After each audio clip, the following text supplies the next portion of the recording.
Hello friends, Radhe Radhe, हर हर महादेव, जय Shri Ram. Friends, आप लोग कैसे हैं? आशा करते हैं स्वस्थ हैं, मस्त हैं, अपने आप में व्यस्त हैं। आज आप लोग के साथ एक सोहर उठान गीत गाने जा रहे हैं और गा रहे हैं किसके लिए? मोनू भैया और मोनिका भाभी के बच्चे के लिए। ठीक है, हमारी दोनों भाभी गा रही हैं साथ में। चलिए, आप लोग को कैसे लगेगा कमेंट में ज़रूर बताइएगा। मोनिका भाभी आप देखिएगा तो कमेंट करके ज़रूर बताइएगा आप लोग को कैसे लगा सोहर गीत। हर हर महादेव, राधे राधे। चलिए बन बेटा,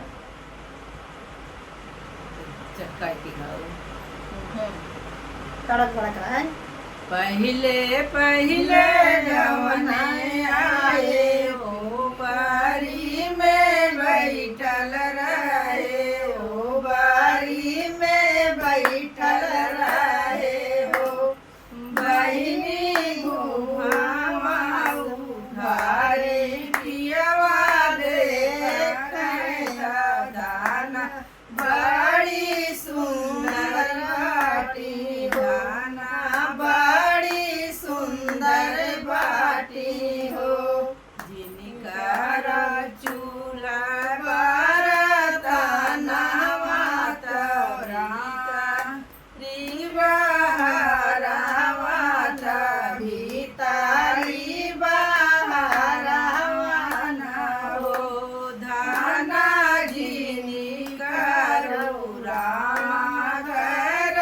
सोइया चुनरिया तुहरी धूमिल होई है हो।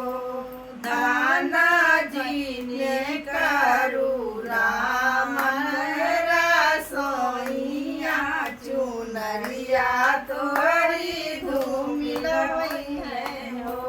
के करिए चूल्हा बरतना माता भीतरी बहरा माता भीतरी बहरा माना हो।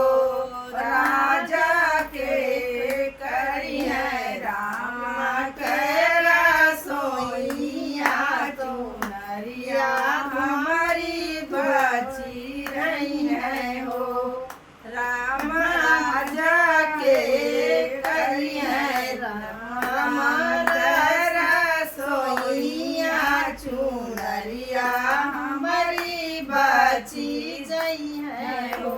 माई करिए चूल्हा बरतना बहिनिया भीतर बाहर, बहिनिया भीतर बाहर हो।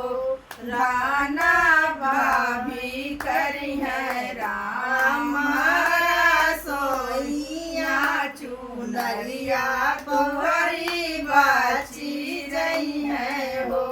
दाना भाभी करिए राम सोइया चुनरिया तोहरी बची जई है हो।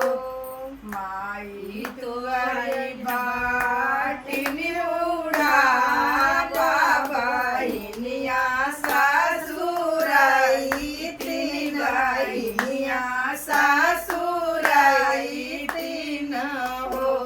राजा भाभी तोहरे बाटी बाटी आई तीन, चुनरिया कैसे बची है न हो। राजा भाभी तोहरे बाटी पाटी आई तीन, चुनरिया कैसे बची है न हो। हम करबै चूल्हा बरतना माता भीतरी बहरा माता भीतरी बहरा हो।